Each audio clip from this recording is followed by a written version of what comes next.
Hello viewers, আসসালামু আলাইকুম। সবাই কেমন আছেন?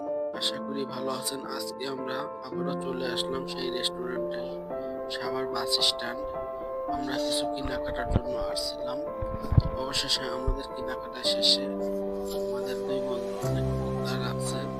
সেই রেস্টুরেন্টে এসে আমরা মুরগির কাবাব আর নান রুটি আর দেখতে পাচ্ছেন অসাধারণ একটা সালাড আছে, বিভিন্ন জিনিস দিয়ে তৈরি করা সালাড। এই সালাডটা অনেক সুন্দর খেতে।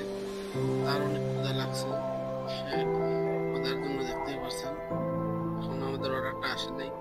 সে আগেই খাওয়া দাওয়া শুরু করতেছে সালাড। অবশেষে আমাদের রান রুটি আর খাবারটা চলে আসছে।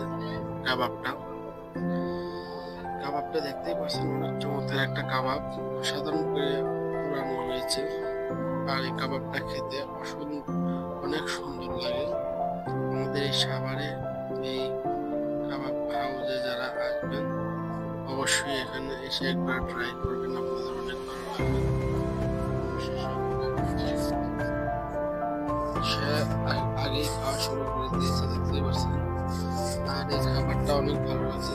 তারপরে আমি খাওয়া শুরু করলাম, তার খাওয়া দেখলাম কিছুক্ষণ। এখন আমার খাওয়া শুরু। আমি সর্বপ্রথম রান রুটি আর কাবাব খেয়ে দেখলাম, সত্যি অনেক মজা লাগে খাবারটা। আপনারা যে কোনো সময় সাভারে আসবেন অবশ্যই ট্রাই করবেন এই খাবারটা। আমার কাছে খুবই চমৎকার লাগে। আমি যখনই আসি তখনই এই কাবাবটা খাই আমি। আমার এই স্ট্যান্ডের মধ্যে, সাভারের মধ্যে এই কাবাবটা অনেক ভালো লাগে। এই কাবাব না, এখানে কাচ্চি বিরিয়ানি, মোরগ পোলাও, খিচুড়ি, পরোটা, আরো অনেক ধরনের খাবারের হোটেলে আছে, কিন্তু আমি এই খাবারটার বেশি খাই।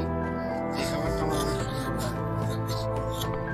আর এই হোটেলে যারা মিসিয়ার গুলো আছে তারা অনেক ভালো, অনেক ভদ্র, তারা অনেক ভালো ভালো খাবার বললে তারা এনে দেয়। কোনো সমস্যা যদি আপনি খাবারে পান, তাদেরকে বললে অবশ্যই তারা চেঞ্জ করে দেবে। আমি খাবারটা শেষ করে আমি বাসার জন্য কিছু পার্সেল নিলাম, যেহেতু বাড়িতে আমার ফ্যামিলিতে কিছু অনেকে আছে খায়, তাদের জন্য আমি একটা খাবার পার্সেল নিলাম।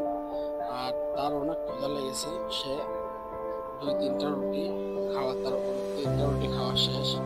তার খাওয়া দেখে আমি অনেক হাসি পাচ্ছে যে তার এত ক্ষুধা লেগেছে।